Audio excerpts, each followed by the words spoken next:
Posibleng maibalik na sa Pilipinas ngayong araw si dismissed Mayor Alice Guo na nasa kustudiya ng mga pulis sa Indonesia.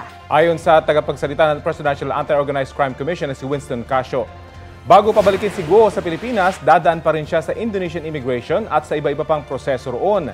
Ayon kay Casio, kung walang magiging legal na balakid sa proseso, maaasahan na maibabalik na sa bansa si Guo. Dumating sa Indonesia kaninang alas 5:30 ng madaling araw sina Interior Secretary Benner Abalos at PNP Chief Police General Romel Marbil para asikasuhin ang pagpapauwi kay Guo. Gayon din ang ilang opisyal mula sa Bureau of Immigration at National Bureau of Investigation. Tila inaasahan na ni Justice Secretary Jesus Crispin Remulla ang pagkakahuli kay Alice Guo dahil mahirap anya para sa dating alkalde ang magtago, lalo na't may mga reklamo laban sa kanya. Dagdag ni Remulla, mas mahirap din ang proseso ng pagpapauwi kay Guo kaysa sa sinasabing kapatid niyang si Sheila at kay Cassandra Leong. Balitang hatid ni Salima Refran. Nagpalipat-lipat pero nasukol rin ng mga otoridad sa apartment na ito sa Tangerang City sa Indonesia si dismissed Bamban Mayor Alice Guo. Mula sa hanggang bewang na buhok, mas maikli ng hairstyle ngayon ni Guo. Para maitago ang kanyang identity, meron nang lumabas, nakita na yung na-share ang Indonesian police na talagang maiksi na ang buhok niya, nagpaputol ng buhok to conceal her identity. Mahigit isang linggong nag-backtrack ang mga operatiba ng PNP, Immigration, NBI at Indonesian authorities sa Jakarta at mga karatig lugar. Tulad ng makuna ng CCTV si Guo nang sumakay sa isang riding app. August 20, namataan rin si Guo na dumating sa isang airport sa Indonesia. Sa video mula sa ating source, makikitang may kasama siyang lalaki na kinilala ng source na si Duan Renwu, ang dating pulis na Chinese big boss ng Lucky South 99 Pugo sa Porac, Pampanga. Yung naging basis po ng pag-aresto kay Mayor Alice Guo in Indonesia was the information given by the Philippine Bureau of Immigration na meron tayong mission order issued against her kasi alam natin na siya po ay humaharap sa deportation case dito sa Pilipinas for being an undesirable alien as well as for misrepresentation. Nagdagdag pa po tayo, may pinadala din po natin yung information about her other cases. May blue notice na yan sa loob ng Interpol. Alam natin hindi tama ang yung lahat na naging diskarte ni Alice Guo sa buhay niya. Kasi unang-una, yung passport niya, may problema tayo dyan. Mahirap kasi magtago yun ang problema Wala naman, liliit ang mundo mo pag ikaw ay fugitive from justice. May mga reklamong nakahain laban kay Guo sa Department of Justice pero wala pang naisasampa sa korte. Kabilang dito ang Qualified Human Trafficking, Tax Evasion at paglabag sa Anti-Money Laundering Act. Hulyo, pinaniniwala ang patagong lumabas sa bansa si Alice Guo kasama ang mga kapatid. August 22 naman ang maibalik sa bansa ang sinasabing kapatid ni Alice na si Sheila at ang negosyanteng si Cassandra Ong matapos mahuli sa Batam, Indonesia. Pero di gaya nila na mabilis na napauwi noon, iba raw ang sitwasyon ni Alice Guo. It will depend on the certain elements and certain situations emanating from Indonesia at the Indonesian authorities at makikipag-usap rin tayo dyan. The DFA will be talking to them also. Hindi dinetali ni Remulla kung ano ang mga isyong ito. Pero lumalabas sa ilang Indonesian news websites na kapalit umano ni Guo, hinihingi ng Indonesia na i-turn over sa kanila ang Australia na si Gregor Johan Haas, isa sa mga most wanted na drug suspects sa Indonesia at sinasabing miyembro umano ng Sinaloa drug cartel ng Mexico. Naaresto si Haas sa Bogo, Cebu noong Mayo sa bisa ng Red Notice ng Interpol matapos siyang kasuhan sa Indonesia kaugnay ng smuggling ng droga, krimen na may parusang kamatayan doon. Gayunman, magpapadala ng team ng NBI agents at senior prosecutors ng DOJ para umalalay sa pagpapauwi kay Guo. Didiretso muna sa BI, Bureau of Immigration for immigration violations. And then, ita-turn over sa amin, i-custody nga namin, ipoprocess namin. tsaka pa lang namin ipapasa sa Senate. Remember also na Senate warrant pa lang ang hawak namin against her. Sanima Refran, nagbabalita para sa GMA Integrated News. Binigyang diin naman ng mga abogado ni dating Bamban Tarlac Mayor Alice Guo na nananatiling inosente ang kanilang kliyente hanggat hindi napapatunayan ang mga alegasyon laban sa kanya. Nanawagan ang legal team ni Guo sa publiko na iwasang maglabas ng mga malisyosong komento at mga akusasyong walang basihan. Sasagutin daw nila sa tamang forum at sa mga korte ang lahat ng mga issue tungkol kay Guo. Sa panayam ng unang balita kay Attorney Stephen David na isa sa mga abogado ni Guo, August 22 pa daw sila huling nagkausap ng dating alkalde. Muli niya iginit na hindi niya alam na nakaalis sa Pilipinas ang mga Guo at mga pinangahawakan lang ang sinabi ng kanyang kliyente. Ayon din kay Attorney David, mainam na makabalik na sa Pilipinas si Guo para masagot na ang mga hinaharap niyang issue. At least ngayon, mahaharap niya yung mga kaso niya ng maayos. Kasi kung nagtatago siya, ma-default siya, hindi mapapakinggan yung side niya. Sa muli niyang pagharap sa kamera, binawi ni Cassandra Ong ang nauna niyang pagpayag na pumirma ng bank secrecy waiver para mabuksan ang kanyang bank accounts. Inamin din ni Ong na nag-apply siya ng lisensya para sa Pogo sa Porac, Pampanga. Narito po ang aking report. Ilang ulit sinabi ni Cassandra Leong sa naunang pagdinig ng kamera na nagpaparenta lang sila ng mga gusali sa mga Chinese businessmen. Pero napaamin siya ng mga kongresista.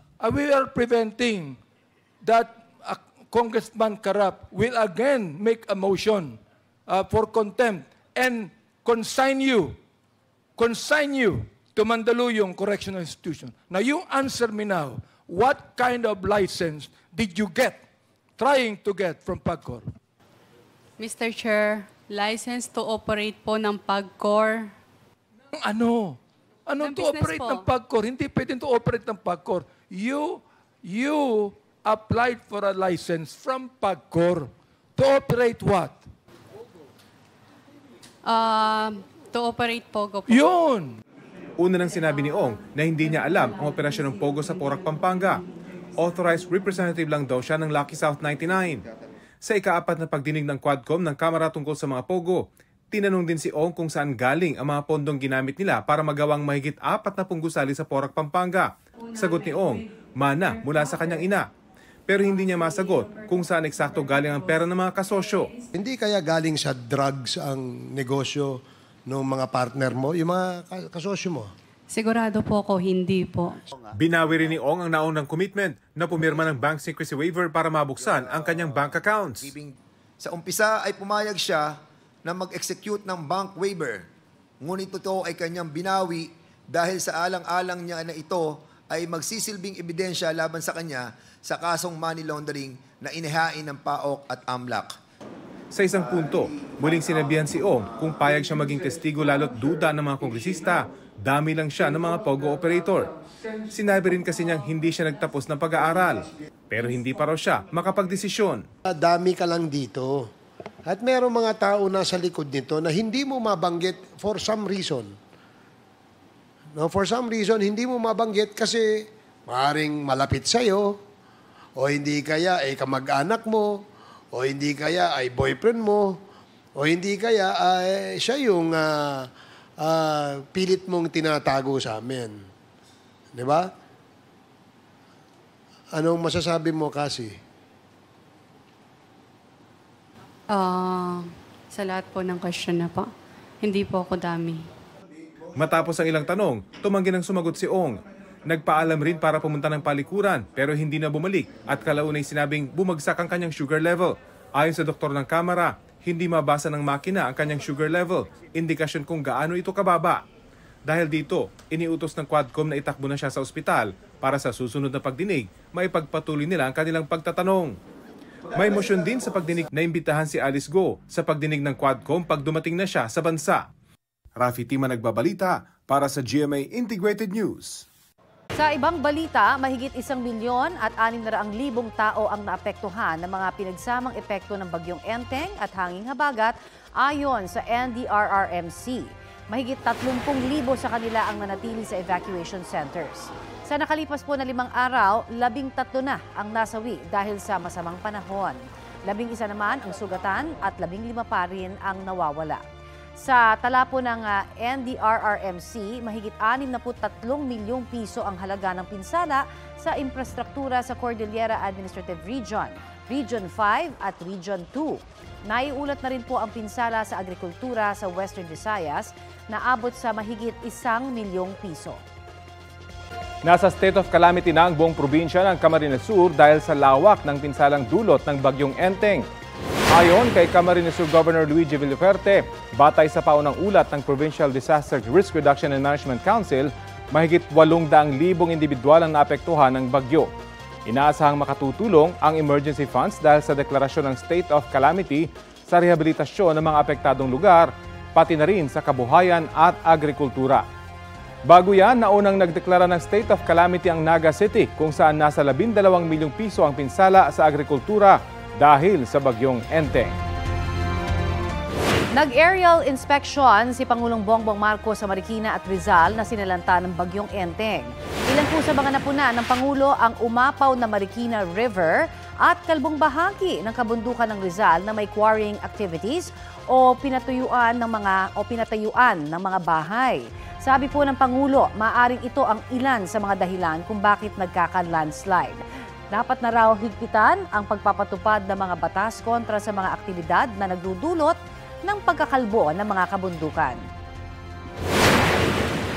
We have to be much stricter about it because now it's not a question of illegal activities, it's life and death already. Maraming namamatay dahil sa ginagawa nila. It's the implementation and the enforcement.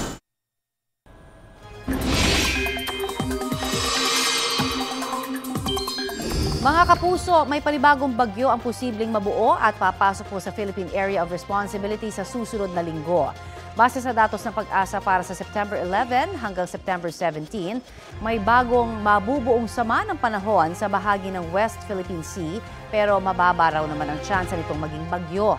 Yung nasa bandang hilaga naman ng ating bansa, may posibilidad na maging bagyo pero pwedeng hanggang sa northern boundary lamang yan ng PAR. May isa rin pong potensyal na bagyo ang manggagaling naman sa silangan ng Mindanao at tuluyang papasok sa PAR. Inaasahan ding lalapit ito sa bansa. Sabi ng Pag-asa sa ngayon, lahat ng ito ay may mga cloud cluster o kumpol na mga ulap pa lamang. At dahil masyado pang malayo, hindi pa tiyak ang magiging track nito. Marami pang pwedeng magbago kaya patuloy nating imomonitor po yan sa mga susunod na araw. Sakali mang mabuo nga bilang bagyo at pumasok sa PAR, Ferdy at Hener ang sunod na ipapangalan sa mga ito.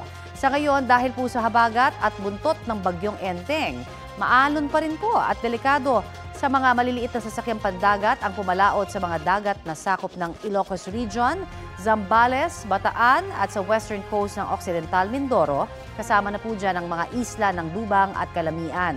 Nakataas po ngayon ang orange heavy rainfall warning sa Zambales, Bataan, Pampanga at Bulacan. Ayon sa Pag-asa, seryoso ang banta ng pagbaha sa mga nasabing lugar. Yellow rainfall warning naman dito sa Metro Manila, Rizal, Cavite at Tarlac. Posible rin ang baha sa gitna ng pag-uulan. Tatagal ang orange at yellow rainfall warnings hanggang alas 11 ng umaga. Halos buong bansa kasama po ang Metro Manila ang uulanin sa mga susunod na oras base sa rainfall forecast ng Metro Weather. Posible po ang heavy to intense rain sa ilang lugar na maaari magdulot ng baha o landslide, kaya ingat po tayo mga kapuso. Sugatan ng isang lalaki matapos pagsasaksakin sa Tondo, Maynila. Ang ugat daw ng krimen, selos. Balitang hatid ni Jomer Apresto. Kuha ito sa bahagi ng Luwalhati Street sa Tondo, Maynila pasado alas 3 ng madaling araw nitong Miyerkules. Makikita ang lalaking nakaitim na naglalakad at kumanan sa Masikap Street. Makalipas ang 3 minuto, patakbong bumalik sa Luwalhati Street ang lalaki. Ang sumunod na eksena, isa pang lalaki ang pinagtulungang isakay sa tricycle. Napagalamang isinugod pala siya sa ospital matapos pagsasaksakin ng lalaking nakaitim na nakitang tumatakbo. Iniinom kami sa taas dahil may kasayaan. Biglang kamatok to. May binuksan. Biglang sumugod ka sa akin . Nagtamo ng sugat sa iba't ibang bahagi ng katawan ang 64 years old na biktima. Ang dahilan daw ng krimen, selos dahil nakita ng suspect na magkasama ang kanyang live-in partner at ang biktima. Kasi yung babae, sa akin hindi gusto nagselos nga siguro siya sa babae, obsessed siya Pero iginit ng biktima na anak ang turing niya sa live-in partner ng suspect dahil nangungupahan sa kanyang apartment ang lola nito. Ayon naman sa pulisya, agad nilang nahuli ang 23 years old na suspect matapos siyang mamataan ng mga rumorondang pulis. May mga bahid daw kasi siya ng dugo habang tumatakbo sa bahagi ng Santo Niño Street. Agad siyang dinala sa ospital kung saan positibo siyang kinilala ng biktima. Sa ngayon ay nasa kustodiya na ng Moriones Police Station ang suspect. Kwento niya, nagdilim ang kanyang paningin nang makita ang kanyang live-in partner na kainuman ng biktima. Ilang beses na rin daw nilang pinag-awayan ng biktima na retiradong pulis. Hindi ko siya balak patayin. Para alam din po ng babae na kung ano yung kaya kong gawin. Kasi ganun ginawa niya sa akin. Parang nakapakan niya yung pagkalalaki ko Nagsisisi naman daw siya sa kanyang nagawa. Alam ko naman po mali yung ginawa ko Nilagay ko sa kamay yung batas Nakatakdang sampahan ng suspect ng reklamong frustrated murder. Jomer Apresto nagbabalita para sa GMA Integrated News. Patay ang isang buntis sa Jadi, Nueva Vizcaya matapos na makuryente. Nawawala naman ang isang dalagitang estudyante sa Calasiao dito sa Pangasinan. Ang mainit na balita hatid ni CJ Torida ng GMA Regional TV. Dumulog sa Barangay Hall ng Doyong Calasiao, Pangasinan ang mga magulang ng 15 anyos na si Angeline Zara. Kwento ni Tatay Robert, umaga nitong Lunes nang pumasok sa paaralan ang kanyang anak. Nasuspinde ang klase noong hapon dahil sa mga pag-ulan kaya inaasahan nilang maagang makakauwi si Angeline. Pero hindi na nila nakita si Angeline, hindi na rin siya makontak sa kanyang cellphone. Mag-alas 7 na po ay nag-worry na po kami kasi hindi naman kami sanay na hindi siya nagpapaalam pag ganong oras na. Halos lahat ng na ikot na namin kagabi. Tapos wala po talagang update. Sa kuha ng CCTV camera ng barangay, huling nakita si Angeline dakong 2:30 p.m. ng September 2 na naglalakad matapos lumabas sa paaralan. Kasama niya ang ilang kaklase at sumilong sa isang talipapa para magpatila ng ulan. Muli raw naglakad si Angeline hanggang sa hindi na siya nakita. Lahat ng police stations, pina-plus alarm yung missing person natin. Sa Jadi, Nueva Vizcaya, patay ang 8 buwang buntis matapos makuryente sa Barangay Arwas. Ayon sa pulisya, naunang nakuryente ang ina ng buntis habang nagwawalis sa paligid ng isang water pump. Tinulungan siya ng anak na buntis pero nakuryente rin siya. Dinala sa ospital ang mag-ina. Dead on arrival ang buntis habang nagpapagaling na ang kanyang ina. Batay sa investigasyon, 3 araw nang hindi gumagana ang water pump at posibleng nabasa ang linya ng kuryente dahil sa pag-uulan na hatid ng bagyong Enteng. Pasintabi po, nadagpuang naaagnas at palutang-lutang ang labi ng isang pawikan sa dagat na sakop ng Barangay Otavi sa Bulan, Sorsogon. Inireport ito ng mga residente sa Bulan LGU. Sinuri ang pawikan ng Bulan LGU at agad inilibing. CJ Torida ng GMA Regional TV. Nagbabalita para sa GMA Integrated News.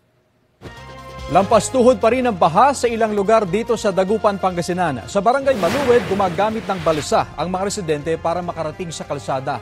Lumulusong na rin ang iba sa baha. Patuloy naman ang pagmonitor ng mga otoridad sa barangay kung saan aabot sa mahigit sa 80 pamilya ang apektado.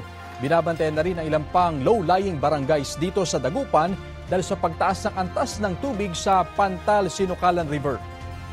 Isinugod naman sa ospital ang 6 na estudyante mula sa isang paaralan sa Pangil, Laguna matapos maramdaman ang lindol doon.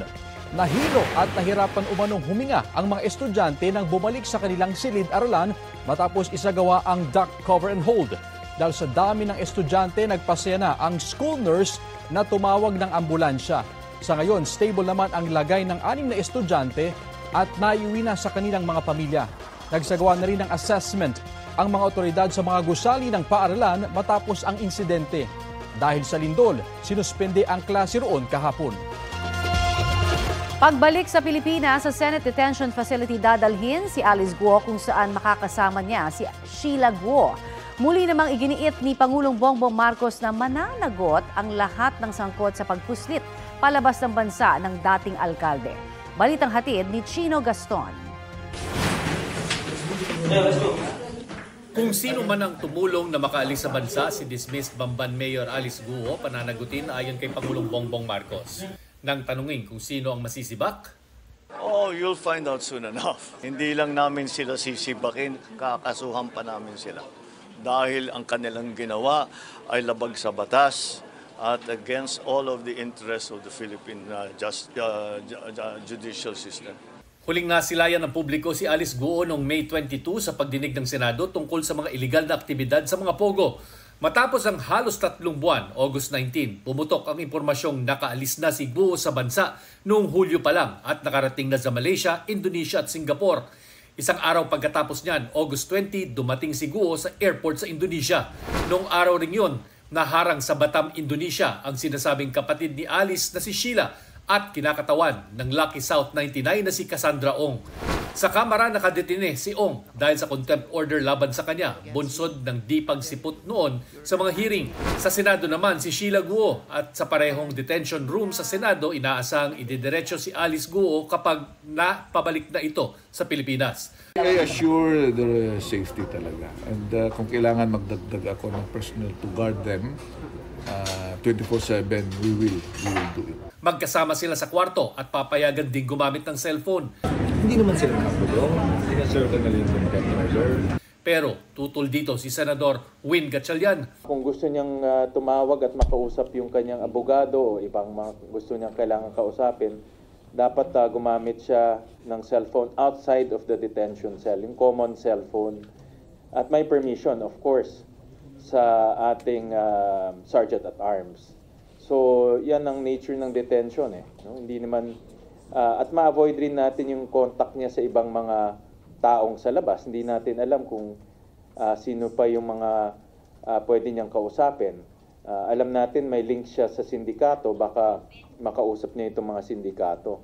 Ang Senate Committee on Women, Children, Family Relations and Gender Equality, marami pa raw tanong kay Alice. Gaya kung sino-sinong opisyal ng gobyerno at mga tauhan ng law enforcement agencies ang kanilang kasabwat sa pagpapalaganap umano ng illegal na pogo sa Central Luzon. I am fully expecting magsasalita na siya ng kumpleto at makatotohanan kasi patunay itong pag-aresto sa kanya na hindi siya makakatakas talaga. At yung mga tumulong sa kanyang makatakas, hindi namin sila tatantanan. Sa pagdinig ng Senado, naungkat ang tungkol sa isang gusali sa Parañaque na nagbabahay umano ng illegal na pogo operation. May opisina umano rito, ang PAGCOR. Yung license po na yun ay kanselado na rin. As of May 27 po, tinanggap na po nila at ang cancellation order dahil sa mga violations. Karagdagang measures po after the Banban and Porac incident, maglalagay na po kami ng tao 24/7.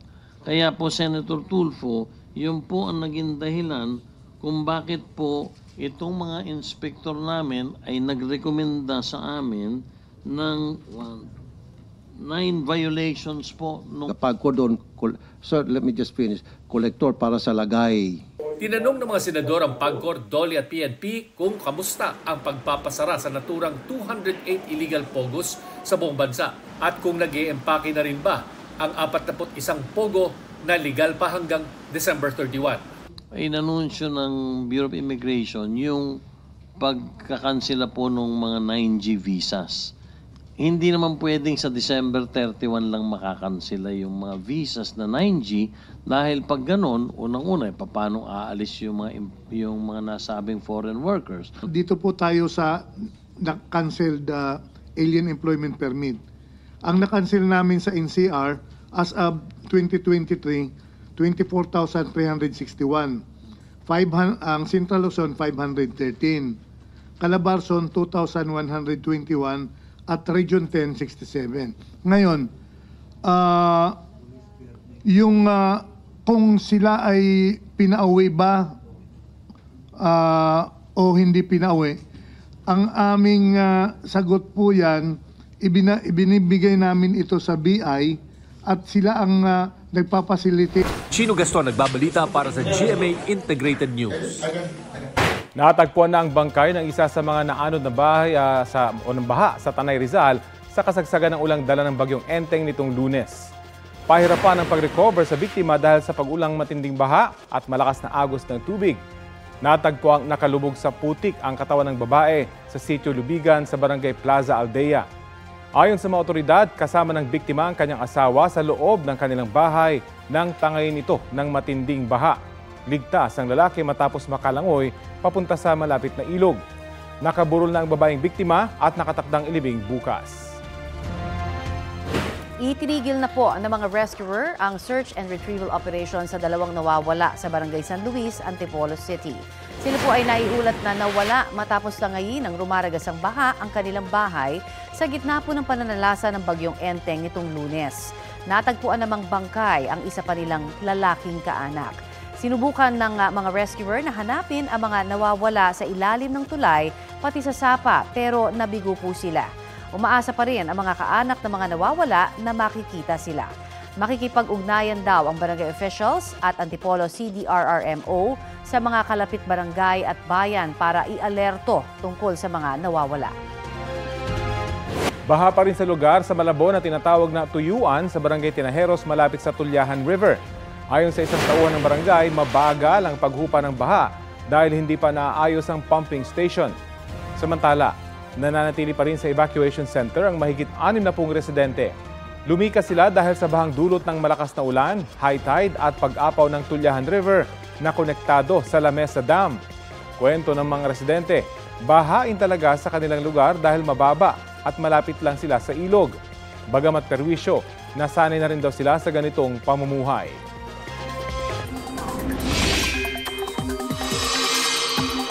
Hindi na po umaapaw ang tubig sa La Mesa Dam. Kanina ho ay nakapagtala ang Pag-asa ng 80.15 meters na water level sa nasabing dam. Yan din ang spilling level ng tubig sa La Mesa. Patuloy namang nagpapakawala ng tubig ang Ipo Reservoir. Isang gate ang nakabukas habang nasa mahigit 100 meters ang water level nito sa kasalukuyan. Bahagya rin pong bumaba ang tubig sa Magat at Caliraya Reservoir. Tumaas naman ang water level ngayon sa Angat, Ambuklaw, Binga, San Roque at Pantabangan Reservoir. Aprobado na sa Bicameral Conference Committee ang Archipelagic Sea Lanes Bill. Sakaling ganap na maisabatas, paano naman kaya magagamit laban sa mga barko at eroplanong nanghihimasok sa ating teritoryo? Alamin sa balitang hatid ni Joseph Moro.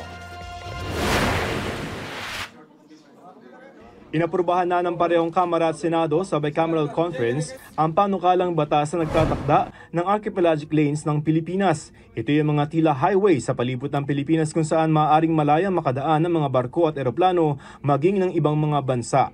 Itinatakda rin ng panukala ang mga parusa sa mga banyagang barko at eroplano na iligal na papasok sa Pilipinas. Ito daan ito daan.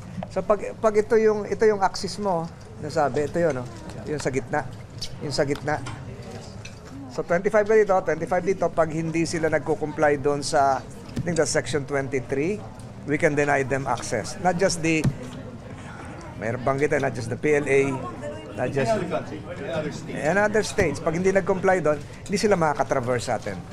Ilan sa mga probisyon nito, maaaring mabilis na tumawid dito ang mga banyagang barko at eroplano pero hindi sila pwedeng tumigil, umangkla o maglagi maliban na lamang kung may aksidente o nagbibigay tulong sa ibang sasakyang pandagat. Kailangan din magpakilala lagi ang mga barko sa pamamagitan ng kanilang automatic identification system at tumugon sa Philippine Coast Guard at Civil Aviation Authority of the Philippines. Hindi rin dapat magpanta, gumamit ng dahas laban sa soberanya, territorial integrity at political independence ng Pilipinas at international law ang mga banyagang barko at eroplano na tumatawid ng archipelagic sea lanes. Ipinansa ang panukalang batas sa harap ng ilang mapangahas na mga patrolya ng mga barko ng China sa West Philippine Sea. Kaya bibigyang ngipin ito ang panalo natin noong 2016 laban sa China. Is strengthening our arbitral award. Timely, coincidentally. Pero magagamit ba ito ng Pilipinas laban sa panghihimasok ng ibang bansa sa ating teritoryo? It will have to be approved first by the International Maritime Organization.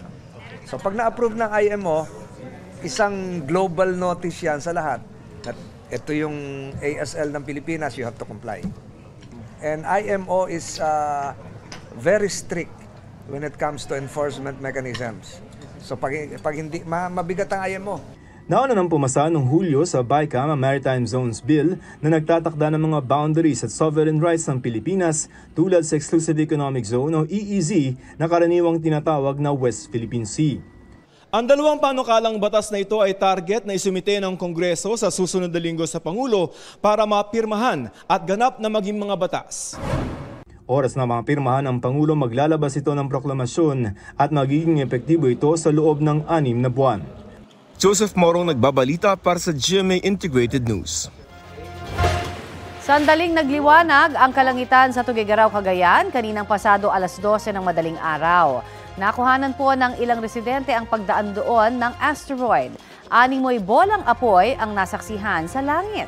Nakita rin po yan sa bayan ng Santa Ana. Tinawag ng mga eksperto ang nasabing asteroid na 2024 RW1. Ayon sa Pag-asa, aabot sa 1 metro ang laki ng asteroid na na-detect lamang bandang alas 4 ng hapon kahapon ng isang astronomical observatory sa Arizona sa Amerika.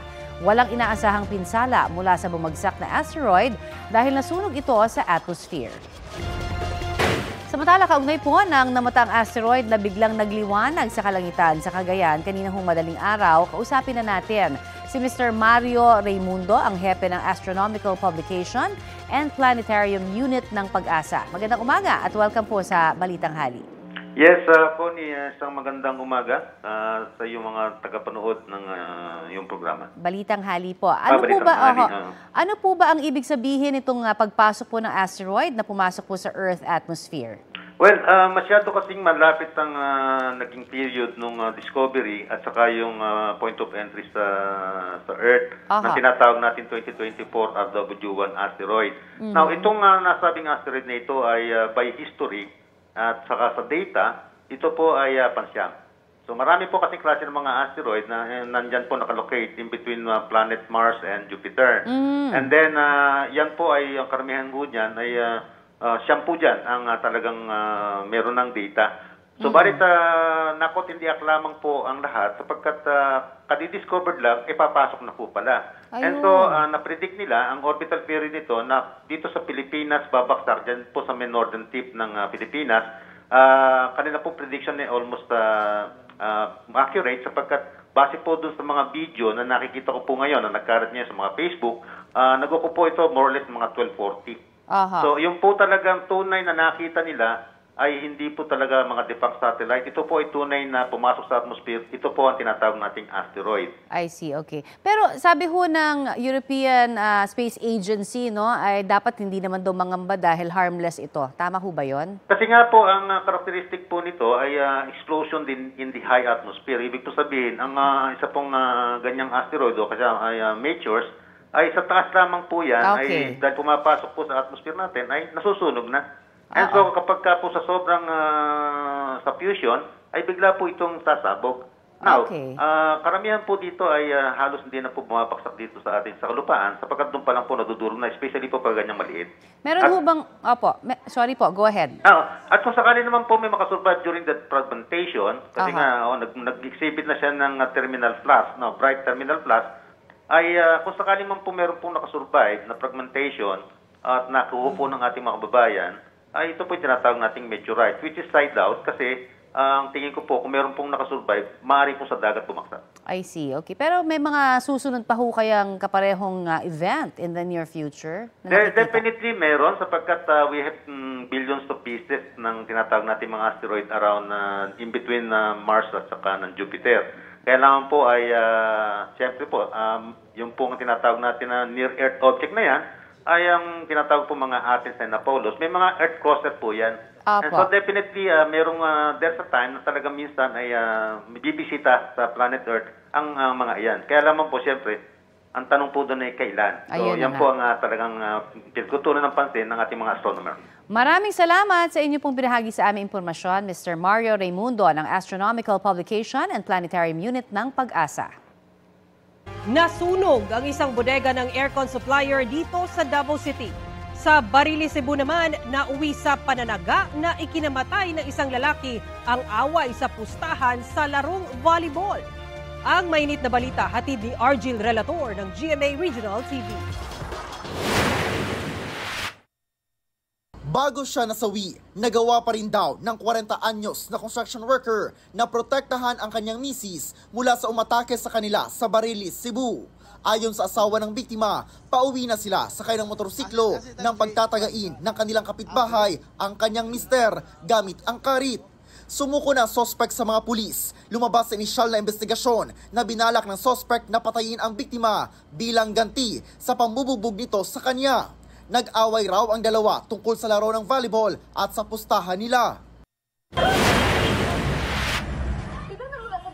Nasunog ang isang bodega ng air conditioning system supplier sa Buhangin, Davao City. Tinarget ng mga bombero ang likurang bahagi kung saan umano nagsimula ang apoy. Agad namang nakalabas ang mga empleyado. Siguro, kuryente ito siguro. Pero asa nagsugod ang kalayo? Sa likod.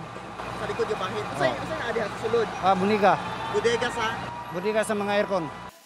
Nadamay ang katabing massage spa pero wala namang nasugatan sa insidente. Patuloy na iniimbestigahan ng Bureau of Fire Protection ang sanhi ng sunog at ang kabuuang halaga ng pinsala. Sa Binalbagan, Negros Occidental, patay ang isang lalaking senior citizen matapos malunod.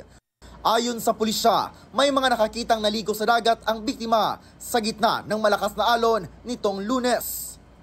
Argil Relator ng GMA Regional TV, nagbabalita para sa GMA Integrated News. Inilipat na riyan sa Metro Manila ang mahigit 100 banyagang nahuli sa sinalakay na illegal umanong Pogo Hub sa Cebu. Sabi ng Presidential Anti-Organized Crime Commission o PAOC, dinala ang mga banyaga sa detention facility ng kanilang tanggapan sa Pasay. Halos 100 sa kanila ay Chinese. Meron ding mga taga-Indonesia, Myanmar at Malaysia. Bago yan, isinailalim sila sa inquest at sinampahan ng reklamong paglabag sa immigration laws. August 31 ang mahuli sa Lapu-Lapu City ang mga dayuhan na sangkot umano sa iba't ibang scam. Bukod sa kanila, 16 pang banyaga at isang Pinoy ang sinampahan ng reklamong qualified trafficking sa Department of Justice. Sabi ng PAOK, sila ang itinurong nagpapatakbo ng operasyon sa ni-raid na Pogo Hub. Inihahanda rin ang reklamong money laundering laban sa kanila. Walang pahayag ang mga inaresto.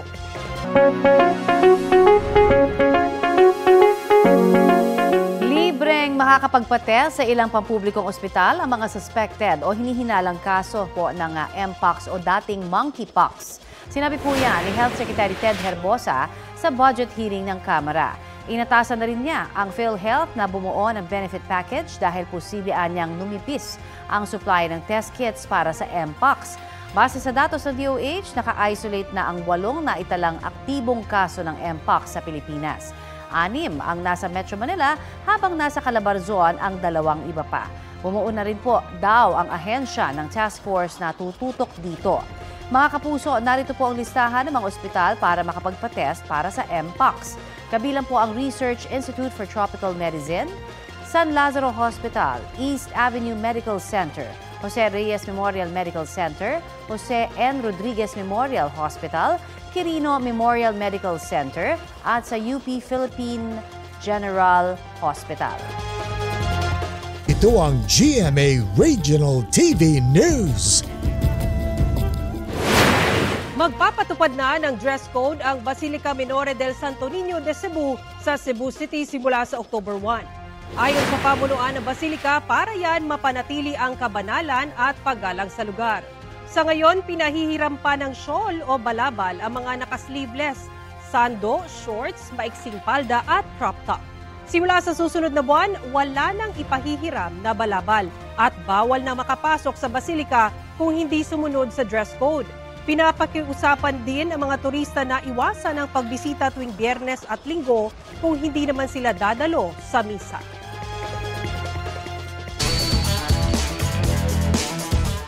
Dalawang tulog na lang bago ang live historic opening ng NCAA Season 100 sa MOA Arena. Mapapanood din ang mga pasabog na ganap dyan sa GMA Network pati na sa Heart of Asia. Ang Sports Bites, hatid ni JP Soriano.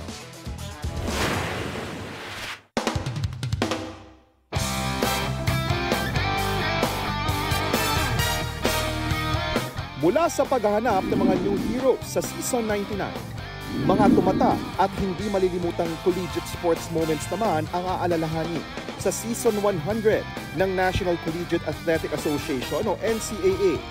Ito ang NCAA Siglo I, Inspiring Legacies, nakikilala at magdiriwang sa isang siglo ng tagisan ng mga student athletes ng Premier Collegiate League ng Pilipinas.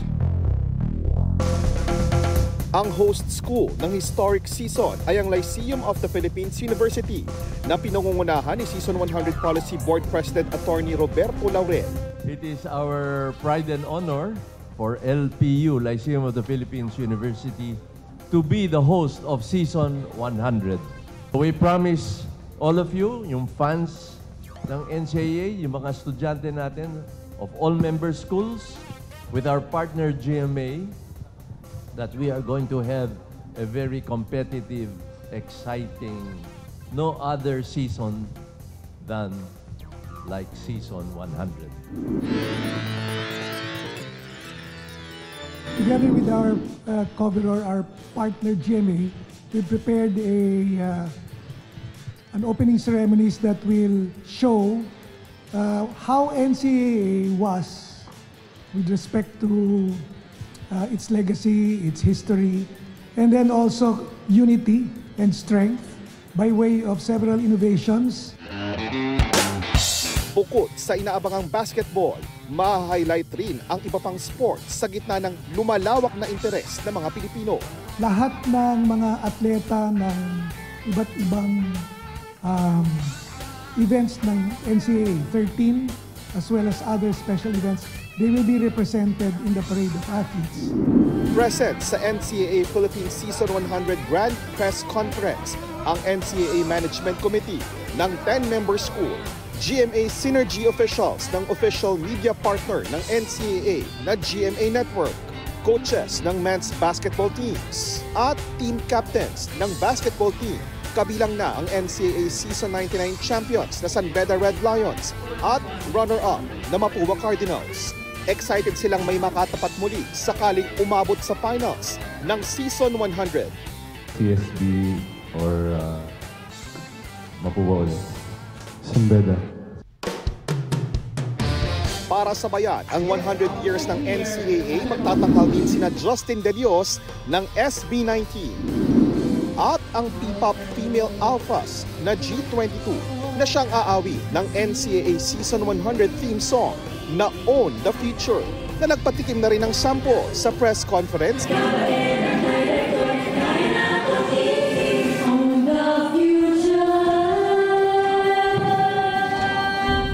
JP Soriano, nagbabalita para sa GMA Integrated News. May health update din ng legendary singer and musician na si Sir Elton John.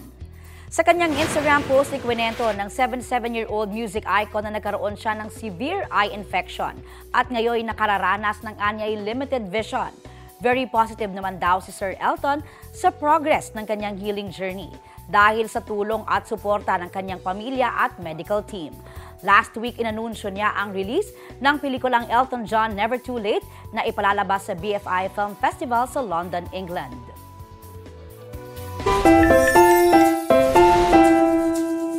Oras na para sa Feel Good na balita. Tampok natin ang isang magtatay from Tondo, Maynila. Patok kasi sa TikTok ang kanilang eksena. Noon at ngayon, one thing has never changed para sa Gonzaga family. Yan ang ganap tuwing on duty si Daddy sa pag-aalaga kay baby. Huli cam kasi na log to si Daddy habang binabatayan ng 9-month-old na si Arky. Pero no worries naman si baby na enjoy sa kanyang nursery and chill. Ang cute moment na yan, halos 600,000 na ang views. Trending! Ito po ang Balitang Hali. Bahagi kami ng mas malaking misyon. Ako po si Connie Season. Rafi Tima po. Kasama nyo rin po ako, Aubrey Carampel. Para sa mas malawak na paglilingkod sa bayan. Mula sa GMA Integrated News, ang News Authority ng Filipino.